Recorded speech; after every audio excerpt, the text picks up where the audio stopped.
할렐루야. 코로나19로 인해서 지금 전 세계가 다시 비상에 놓여 있고, 우리 대한민국도 소강 상태에 있다가 이태원 클럽, 게이 클럽이라고 그래요. 거기에서 확진자가 나오고, 또 부천 물류센터에서 확진자가 나오면서 다시금 또 어려움 가운데 있는데, 이 어려움을 잘 극복해낼 수 있도록 우리가 다 힘을 모아주시기를 부탁을 드립니다. 이런 어려움 가운데서 지난 주간에 우리 교단 114연차 대회와 99회 총회를 코로나19의 재확산 속에서도 은혜롭게 마쳤습니다. 코로나19 이후의 세상은 뉴노멀, 새로운 일상의 시대라 그렇게 부르더라고요. 이번 총회도 새롭게 총회를 했습니다. 보통 교회에서 총회를 하던가 아니면 성결대학교 대강당에서 총회를 했는데, 리조트를 빌려서 총회를 했고요. 해마다 총회가 2박 3일 동안 꼬박 총회를 해야 되는데, 금년에는 아침에 시작해서 저녁에 마치는 그러한 총회를 했습니다. 사회적 거리 두기를 했고요. 또 다 전 총대가 마스크를 쓰고 발열 체크를 하고 그러고 총회를 했습니다. 우리 교단이 1907년 5월 30일 날 창립됐습니다. 오늘이 며칠입니까? 5월 31일이죠. 5월 30일 날 우리 교단이 창립되고 1962년도에 교단이 양분화됩니다. 그 전에는 조선 야수교 대한성결교회였는데, 교단이 갈라지면서 기성과 예성이 나누어지게 됩니다. 나누어지게 된 이유는 NCC 가입 문제 때문에 교단이 양분화됩니다. 그러다가 한 번도 교단이 함께 모여서 회의는 했지만은 총회를 같은 장소에서 열어본 적이 한 번도 없습니다. 그런데 이번 코로나19가 58년 만에 교단이 양분화되고 58년 만에 한 장소에서 시차만 다르게 기성과 예성이 함께 총회를 했어요. 예성은 월요일 날 총회했고 기성은 수요일 날 같은 장소에서 총회를 했습니다. 아마 58년 만에 같은 장소에서 총회한 것이 처음일 거예요. 원래 한국 교회, 전 세계 교회는 한 뿌리입니다. 초대교회의 한 뿌리예요. 그러나 교리적 문제 때문에, 어떤 정치적 문제 때문에 장감성이 갈라지고, 장로교 안에서는 수백 개의 교단이 있고, 감리교도 갈라지고 성결교도 여러 개의 교단으로 나누어졌어요. 그러나 원래 한 뿌리입니다. 기성과 예성은 한 형제입니다. 우리 예성총회 할 때 기성총회장님 오셨고, 기성총회 할 때 우리 예성총회장님도 가셔서 축사하면서 늘 빼놓지 않고 하시는 말씀이 한 형제다라고 말합니다. 오늘은 우리 성결교회가 어떻게 시작되고 지금까지 어떻게 걸어왔는가, 또 성결교회의 정체성은 무엇인가를 오늘 영상을 통해서 오늘 예배를 드리려고 합니다. 우리가 오후 예배 때 영상을 통해서 예배를 드리려고 오래전부터 준비했는데 오후 예배가 없다 보니까, 그래서 오늘 교단 창립 기념 주일이기 때문에 오늘 1부, 2부, 3부는 영상을 통해서 예배를 드리고요. 이 예배 드리는 것은 1시간 30분짜리 다큐를 30분으로 우리가 압축한 겁니다. 다 보지 못하기 때문에 30분으로 압축했어요. 여러분들이 가실 때 뒤에서 USB를 하나씩 가져서 집에 가서 전부 다 볼 수 있도록 그렇게 해주시길 바라고요.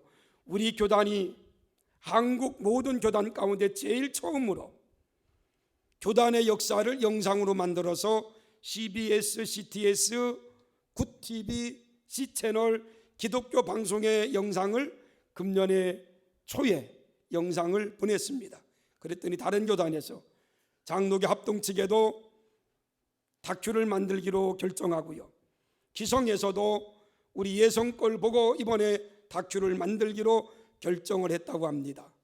여러분들이 가실 때 이 USB를 다큐 제작한 USB를 하나씩 사서 집에서 좀 보시고요.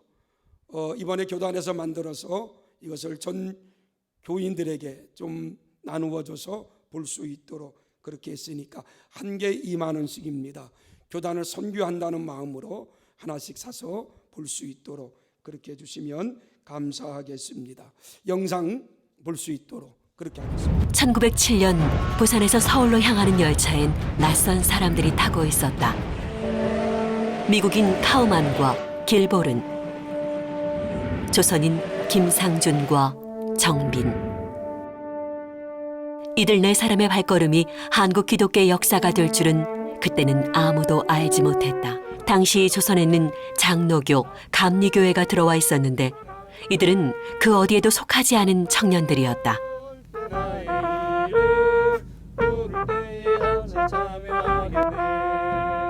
김상준과 그 정빈의 그 활동은 매우 한국교회에서 있어서 굉장히 특이합니다. 성결교회가 복음전도관으로 시작될 때는 정빈과 김상준 이 사람이 일본에 가서 수학을 하고 이제 무교동에서 이제 복음전도관을 만든 것이 이제 성결교회 시작이거든요. 그들은 능숙하게 악기를 연주했다. 그리고 잘 알려지지 않은 새로운 복음 성가를 불렀다.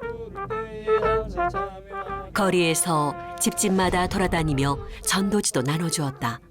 그들은 잘 훈련된 전도인이었다.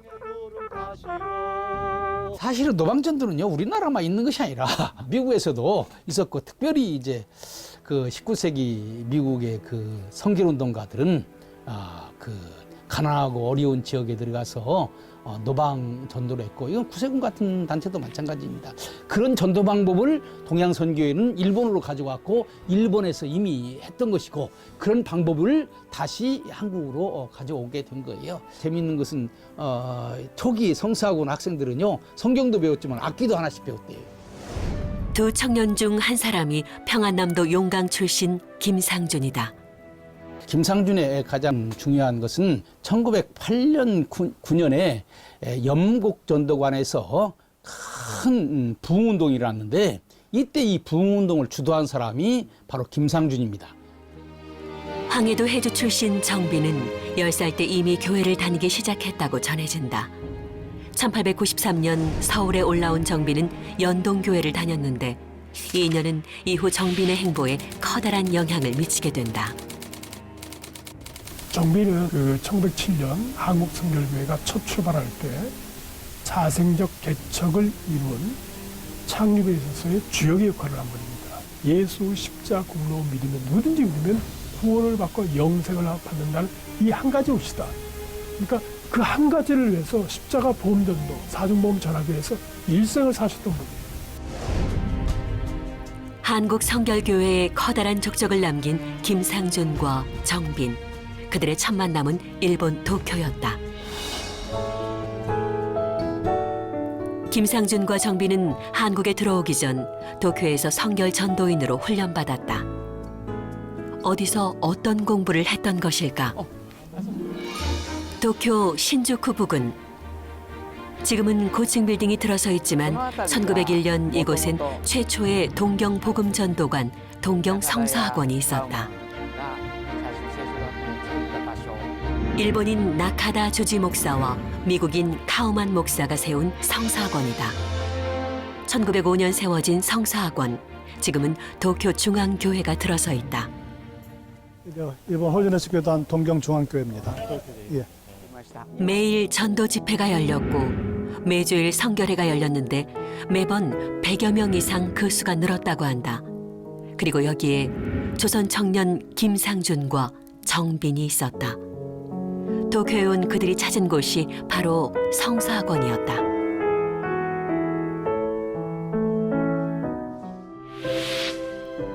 조선 경성에서 두 젊은이가 입학했다는 기록이다. 그런데 정확한 이름이 나와 있지 않다. 자료를 좀 더 확인했다. 분명하게 정빈의 이름이 나온다. 1905년 입학했다는 기록이다. 그렇다면 김상준에 대한 기록은 없을까? 7월 29일 발행. 1905년부터 차근차근 기록을 점검해 나가던 중 김상준의 이름을 확인할 수 있었다. 아시다시피 연동교회 바로 옆에 기독교 회관 있잖아요. 그게 이제 YMCA였었어요. 그래서 YMCA를 대표를 맡고 있는 분이 고명우 썼어요. 고명우가 일본을 자주 왔다 갔다 했고요. YMCA 지도자로서 정빈도 거기서 알게 되고 김상준도 알게 되고 거기서 만나게 되는 겁니다. 그리고 정빈은 고명우 주선으로 일본 동경성서학원을 건너갔지요. 김상준과 정빈의 일본 유학을 주선한 사람, 고명우는 어떻게 그것을 가능하게 했을까?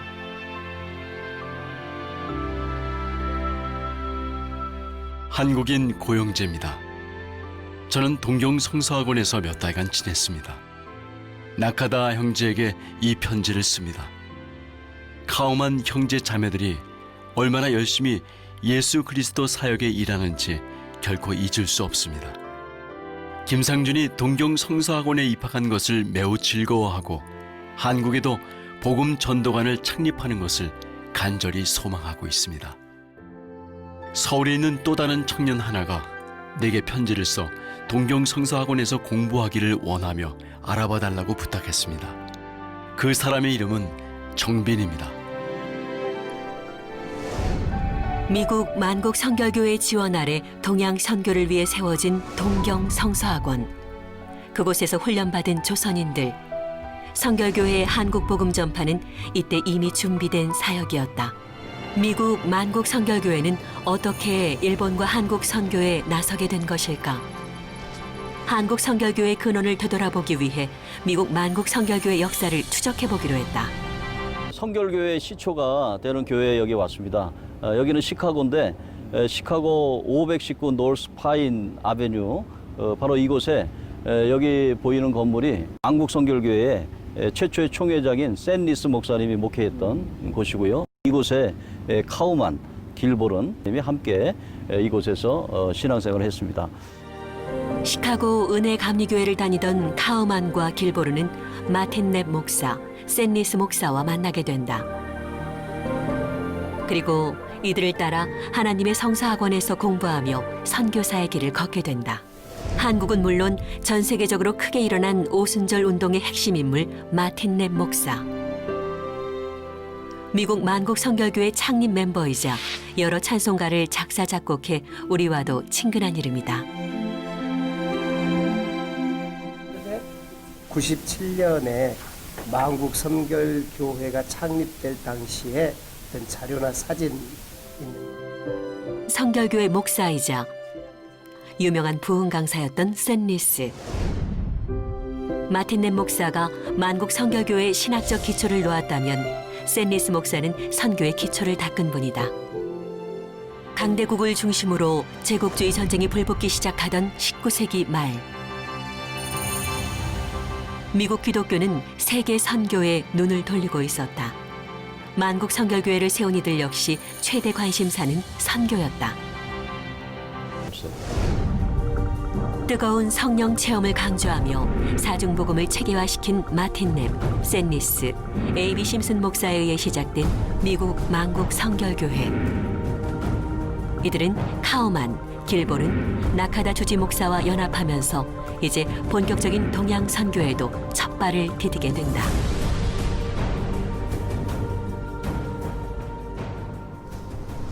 마틴 랩은 인종과 성별의 벽을 허물어 누구든지 복음을 배울 수 있도록 했다.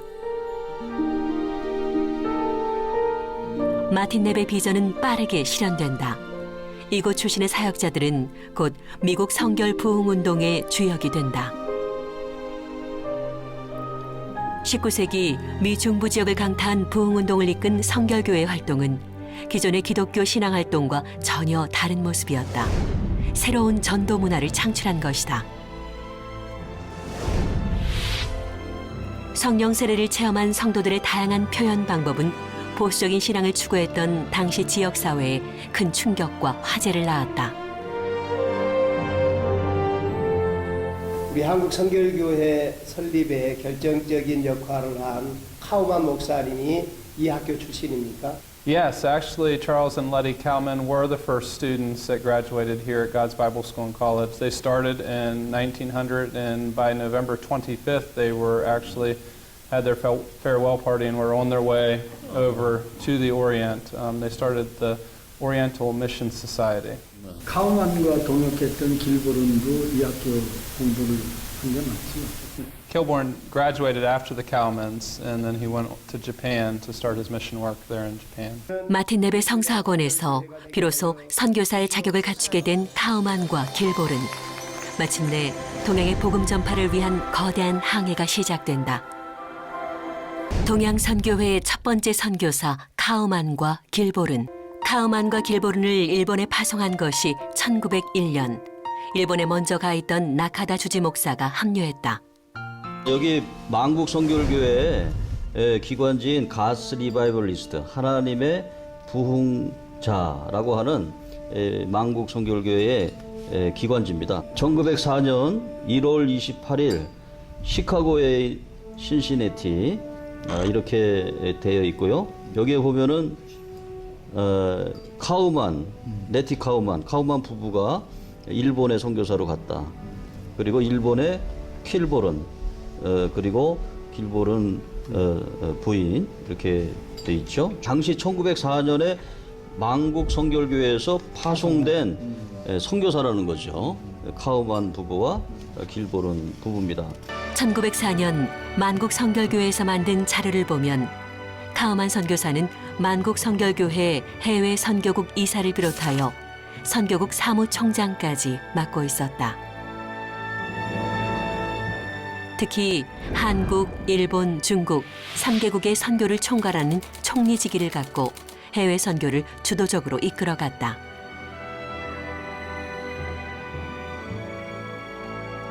만국 성결교회는 초기 4개 지역의 해외 선교를 준비했다.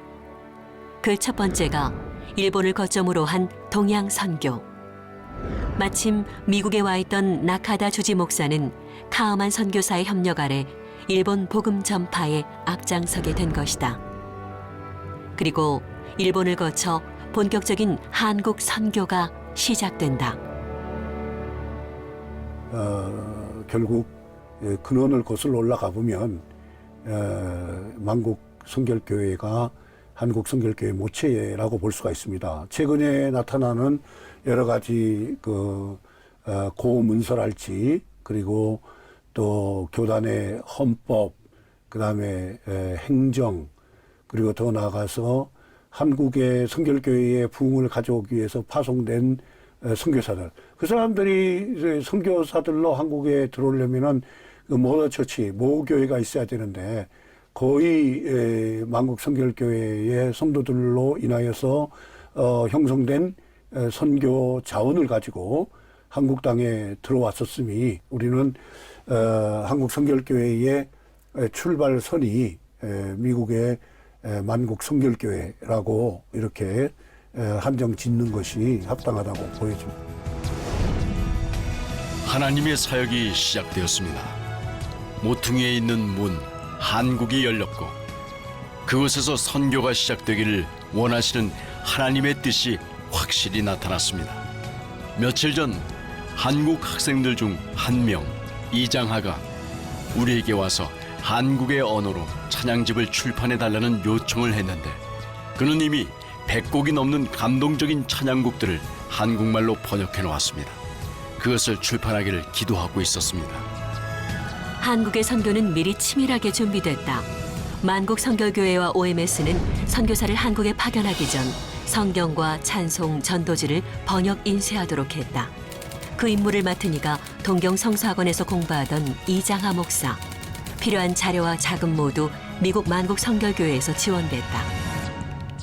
경성 복음전도관이죠. 복음전도관이 일본에서 계획을 세우고 1907년 5월 초순 한국선결교회의 기초자들, 파운더들이 카우만, 길보른, 정빈 그리고 김상준 한국에 입국하여서 한 달 정도 한국에서 한국선결교회의 시작을 알리는 그러한 장소를 물색하기 위해서 드디어 5월 30일에 확실한 것은 미국 공사 EPI에 계약을 설정하고 5월 30일 날 경성 복음전도관이 시작하고 한국 선결교회의 깃발이 올려지게 되었던 것입니다. 그래서 지금도 5월 30일은 다 아시다시피 선결교회의 날이라고 우리가 계속적으로 기념하고 있는 그러한 상황입니다. 1300만의 한국인 영혼들이 복음을 기다리고 있습니다. 우리는 계획을 세우고 있는데 한국말을 할 수 있는 한국인 전도자를 각 마을에 보내서 복음을 전하고 우리가 일본에서 복음 전도관을 13개의 지방에 세운 것처럼 한국도 그렇게 할 것입니다. $5면 한국의 마을 전체를 선교로 변화시킬 수 있습니다. 빨리 한국 사람들을 전도할 수 있도록 우리를 도와주십시오.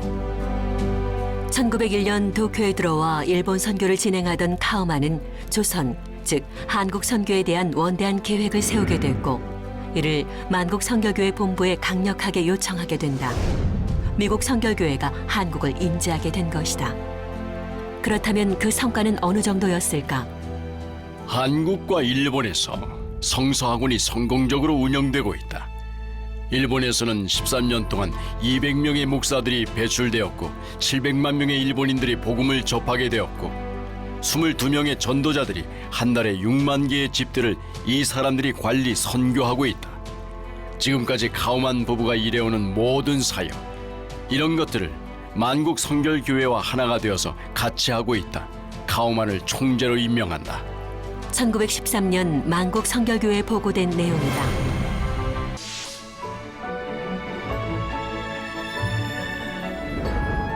당시 경성 성서학원의 모습은 김웅조 목사가 남긴 글에서 확인할 수 있다. 왜 거길 갔느냐고요? 해외로 나가기 위해 선교사와 교제하기 위해서였죠. 꽃나무 사이로 지나가는데 어디선가 풍금 소리가 들리더군요. 살같이 빠른 광음은 이르면 못 찾네. 헛되이 허비 말고서 구주의 일하세. 나의 심령의 고민과 그 꽃동산의 환경, 그 찬송소리 삼자일체로 나의 고달픈 심령을 울려주었습니다. 1920년 경성 성서학원을 졸업한 뒤 전국적인 부흥사이자 신학자로 커다란 발자취를 남긴 김웅조 목사는 특히 성결교 신학교와 성결대학의 설립의 기초를 마련했다.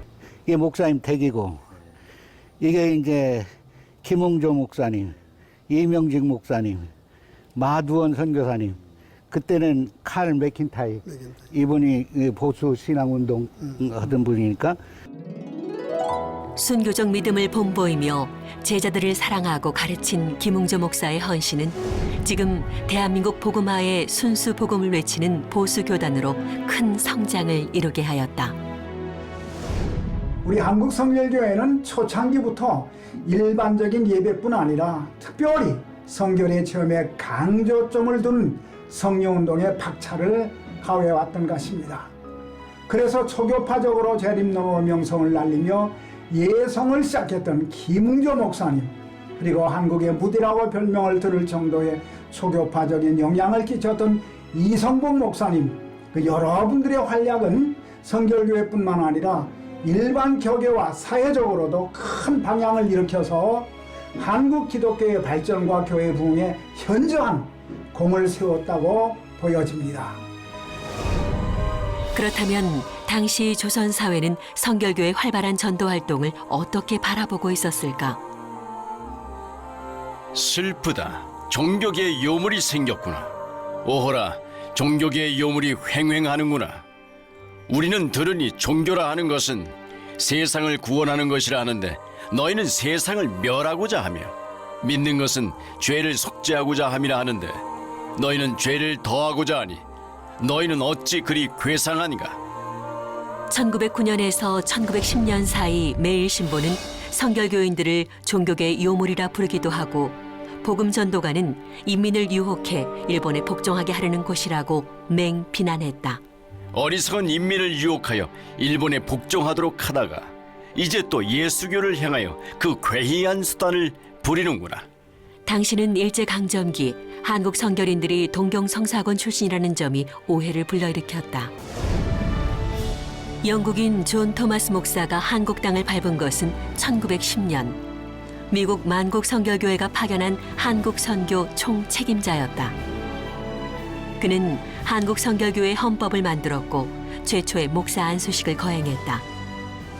자, 우리 찬송가 430장 주와 같이 길 가는 것은 우리 100년 전에 성결교단의 그 초기 목사님이신 이장하 목사님께서 번역하신 곡입니다.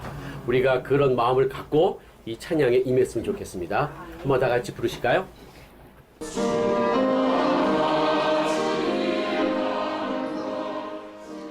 주와 같이 길 가는 것. 교파와 관계없이 한국의 기독교인들이 100년이 넘도록 불러온 찬송가다. 그런데 이 찬송가는 성결인들의 손에 의해 불려지기 시작했다. 장로교, 감리교와 다르게 선교 초기부터 그들만의 찬송을 갖고 있었던 성결인들.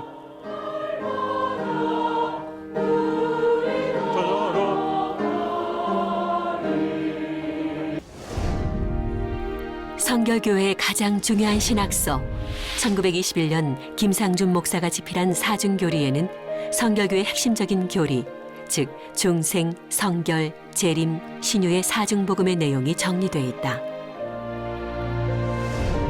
사중복음의 첫 번째는 중생이다. 구원을 통해 영생을 얻게 됨을 가르친다. 두 번째는 성결, 육체의 성결에서 영혼의 성결까지 강조한다.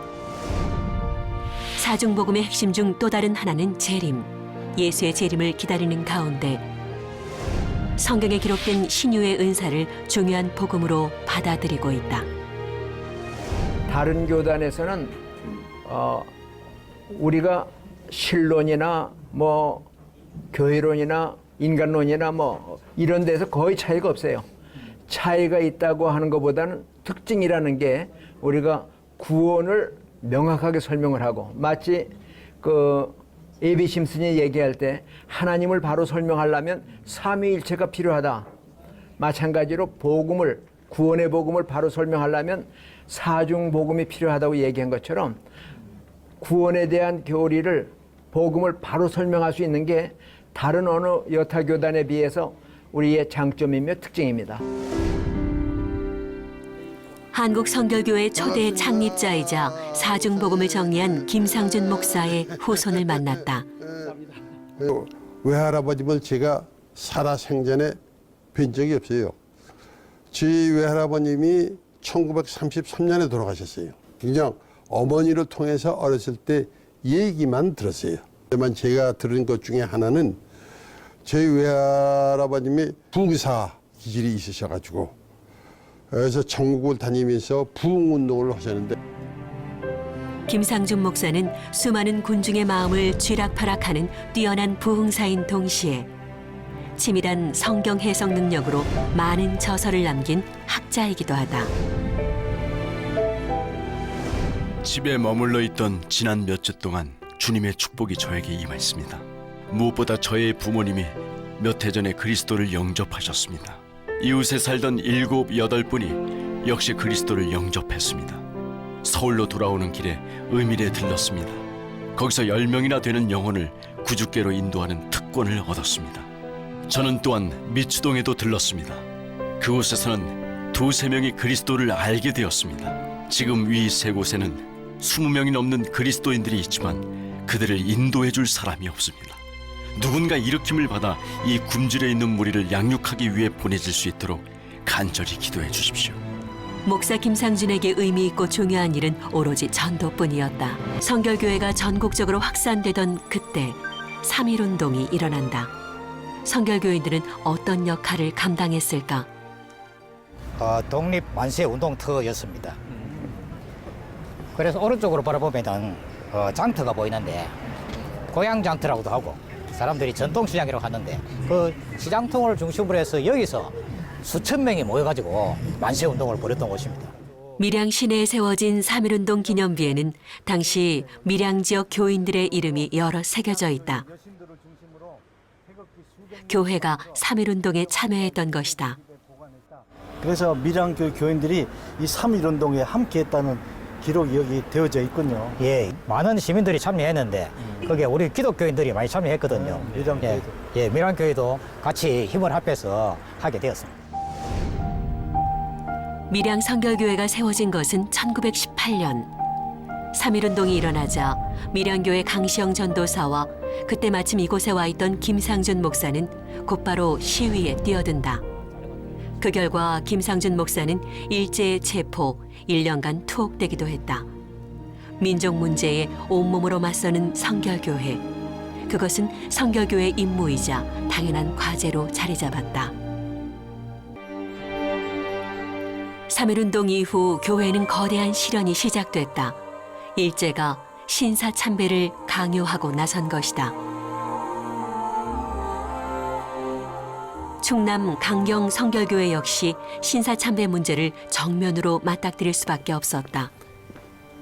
여기가 신사참배 거부 선도 기념비네요.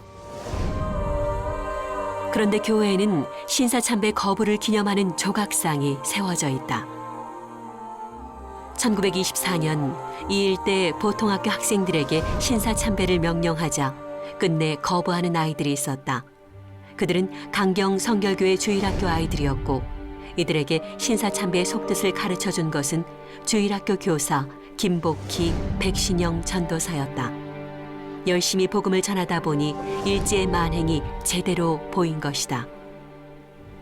강경 성결교회 백신영 전도사와 그의 학생들의 그 신사참배 거부 운동이 매우 의미가 있는 것은 이 일로 일본 정부가 신사론을 세워서 우리 민족을 압제하려는 정책이 일시적이나마 주춤하게 했다는 것입니다. 그래서 잠시 중단된 신사참배 운동은 그 후 10년이란 세월이 흘러서 1934년이 되어서야 다시 신사참배가 시작된 것입니다. 그러니까 엄격히 말하자면 이 사건은 당시 조선 땅에서 신사참배를 정면으로 거부하며 일본 정부와 맞섰던 최초의 역사적인 사례였다는 것입니다. 성결교회 기관지 활천에는 그때의 상황이 이렇게 기록돼 있다. 자기들은 헛된 신에게 절하는 것이 무리한 미신이며 또한 하나님 앞에 죄됨을 깨닫고 신앙의 줄을 굳게 지켜 절하지 아니하였더니 신사참배 거부는 곧 신앙의 지조를 지키는 것이었다. 동아일보 역시 교사와 아이들의 움직임을 자세하게 보도했다. 전에 충남 강경 보통학교 아동들을 선생이 인솔하여 신사에 가서 참배하라고 하였으나 그 선생들이 아니하겠다고 하므로 선생은 부득이하게 아동들을 그대로 데리고 돌아갔는데 그 사실을 수소문한 당국자는 교원에게 사직을 권고했다. 1924년 벌어진 이 일로 강력한 신사참배 정책을 펼치던 일제 행보는 잠시 주춤거리기도 했다. 예, 여기가 철원 성결교회 기념터입니다. 아, 여기가? 예. 옛 철원 성결교회가 있던 자리. 기념 표지판에는 박봉진 목사 이름이 있다. 박봉진 목사는 결국 일본의 천황도 심판받게 될 것이라 당당하게 외쳤다. 목숨의 위협에도 굴하지 않고 신앙의 절개를 지킨 것이다. 우리 성도들이 독립만세 운동을 하다가 일본 경찰에 잡혀 들어가게 되면 일본 경찰과 검사는 이렇게 신문을 했다고 합니다. 천황이 높으냐 하나님이 높으냐, 천황이 높으냐 예수가 높으냐 하는 것을 꼭 물었거든요. 박봉진 목사님 같은 경우에도 그런 질문을 받자 박 목사님은 당연히 예수가 천황보다 높다, 하나님이 천황보다 높다는 것을 분명하게 말했습니다. 그래서 그는 더 고문도 받고 더 고난을 당해서 마지막에는 순교에까지 이르게 된 것입니다. 박봉진 목사의 순교는 평양 산정연교회 주기철 목사보다 1년이나 빠른 목회자 최초의 순교였다. 결국 일제는 성결교회를 폐쇄하라는 극단의 조치를 내리고 만다. 성결교만은 예수님의 재림 사상을 만날 전했어요. 예수님 다시 오신다. 소망을 주는 그런 운동을 늘 하고, 그 다음에 이제 그 신사 참배는 안 된다. 그래서 그 당시에 이제 철저하게 그렇게 하다 보니까 한국의 교회를 다 그대로 이렇게 좀 누르면 눌러지는데 성결교회만이 안 되니까 성결교회는 폐쇄하라. 문을 아주 없애버려라. 그래서 문을 닫았어요. 한국전쟁 중 순교의 역사는 전남 신안군 섬해까지 이어진다. 신안군 최북단에 위치한 임자도. 이곳엔 진리교회라는 성결교회가 있다. 한국전쟁 중 이곳에선 48명의 신자들이 북한군의 손에 의해 목숨을 잃었다. 그때 교회에선 도대체 무슨 일이 벌어졌던 것일까? 임자 진리교회 이판일 장로 가족을 비롯한 교인들은 북한군이 섬을 장악하자 밀실에서 예배를 드리다 발각되고 만다. 북한군은 그 자리에서 총을 겨눴고 48명이 목숨을 잃게 됐다. 예배를 드리다 순교한 엄청난 역사는 그렇게 벌어졌다. 우리 문중경 전도사님께서 세계의 교회 또 세계의 기도처를 생전에 개척 설립하셨는데, 그 가운데 우리 임자 진리교회는 문중경 전도사님께서 개척 설립한 최초의 교회가 됩니다. 그리고 우리 임자 진리교회의 초대 교역자가 되시죠. 문중경 전도사는 진리교회뿐 아니라 신안 여러 곳에 성결교회 복음을 전파한 귀한 사역자였다. 문중경 전도사의 복음 전파 열정은 식을 줄을 몰랐다. 목숨을 내어놓을 만큼 굳건한 믿음, 신안의 성결인들은 그런 믿음을 보여주었다. 예수교 대한성결교회는 다시 일어섰다.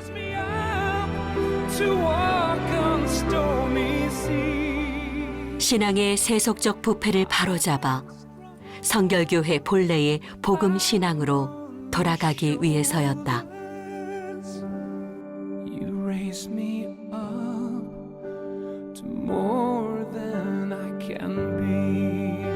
그 노력의 결과 1974년 78개 교회에서 2019년 1,400여 개 교회로 예수교 대한성결교회는 또다시 부흥의 역사를 이뤄냈다. 이 땅의 완전한 복음화와 세계 선교를 위해 달려온 예수교 대한성결교회. 19세기에서 20세기로 그리고 다시 21세기로 격변의 시대를 뜨겁게 살아온 예수교 대한성결교회는 이제 또 한 번의 도약을 꿈꾸고 있다.